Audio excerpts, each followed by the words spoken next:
Hello, എല്ലാവർക്കും സുഖമാണല്ലോ അല്ലേ? ഇന്നൊരു ഗോത്രവർഗത്തിൻ്റെ കഥ കേട്ടാലോ?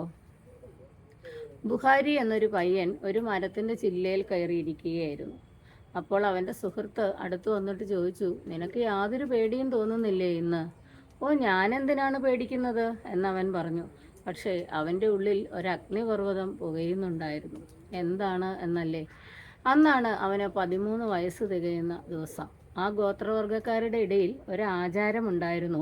13 വയസ്സ് തികയുന്ന ദിവസം ഒറ്റയ്ക്ക് വനത്തിൽ പോയി ഒരു രാത്രി മുഴുവൻ കഴിച്ചുകൂട്ടിയാൽ മാത്രമേ ധീരയോദ്ധാവായി പ്രഖ്യാപിക്കുകയുള്ളൂ. അങ്ങനെ രാത്രിയായി. എല്ലാവരും അവനെ യാത്ര അയക്കുന്നതിനായി വന്നു. അമ്മ വളരെയധികം കരഞ്ഞുകൊണ്ട് അവനെ യാത്രയാക്കി. അച്ഛൻ പക്ഷേ കുറച്ചൊക്കെ ധൈര്യം സംഭരിച്ച് കൂടെ പോയി. അങ്ങനെ അവനെ വനത്തിൽ കൊണ്ടുവന്ന് ആക്കിയിട്ട് അച്ഛൻ അവൻ്റെ കണ്ണും കെട്ടി ഒരു പാറപ്പുറത്ത് ഇരുത്തി.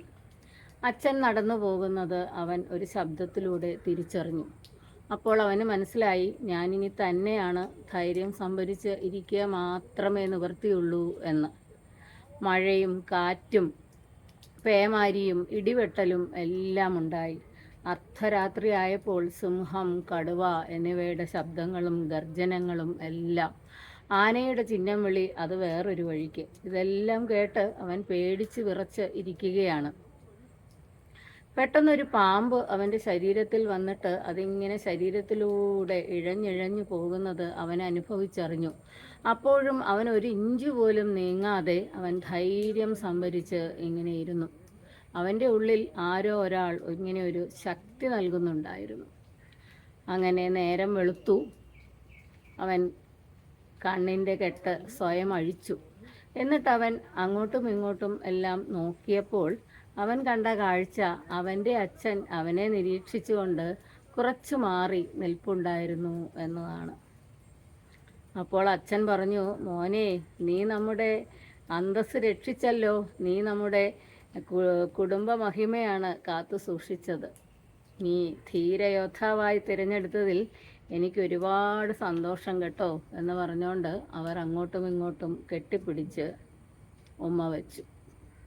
എന്നിട്ട് കൈയും പിടിച്ചുകൊണ്ട് അച്ഛൻ വീട്ടിലേക്ക് യാത്രയായപ്പോൾ ബുഹാരിയോട് ചോദിച്ചു, നിനക്ക് രാത്രി പേടിയൊന്നും തോന്നിയില്ലേ മോനെ? ഓ, ഞാനെന്തിനാണ് പേടിക്കുന്നത്?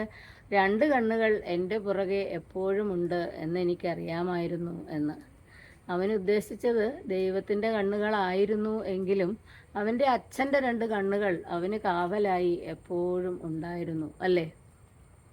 അതുപോലെ തന്നെയാണ് നമ്മുടെ ജീവിതത്തിലും. നമ്മൾ എന്ത് ചെയ്താലും നമ്മുടെ അച്ഛൻ്റെയും അമ്മയുടെയും നമ്മുടെ സുഹൃത്തുക്കളുടെയും കുടുംബാംഗങ്ങളുടെയും എല്ലാവരുടെയും കണ്ണുകൾ നമ്മുടെ കൂടെ എപ്പോഴുമുണ്ട് സഹായത്തിനായി. പക്ഷേ നമ്മൾ പലപ്പോഴും അത് തിരിച്ചറിയാറില്ല. ഞാൻ ജീവിതത്തിൽ ഒറ്റപ്പെട്ടു, എനിക്കാരുമില്ല എന്നൊക്കെ പരാതികളാണ് നമുക്ക് എപ്പോഴും. പക്ഷെ അങ്ങനെയെല്ലാം പരാതിപ്പെടുമ്പോഴും നമ്മൾ അറിയുക, നമ്മുടെ തുണയ്ക്കായി എപ്പോഴെങ്കിലും എവിടെയെങ്കിലും ആരെങ്കിലുമൊക്കെ കാണും. 2 കണ്ണുകൾ ദൈവം എപ്പോഴും നമ്മുടെ സഹായത്തിനായി വെച്ചിട്ടുണ്ടായിരിക്കും എന്ന്. അതുകൊണ്ട് ധൈര്യമായി മുന്നോട്ട് പോകാം.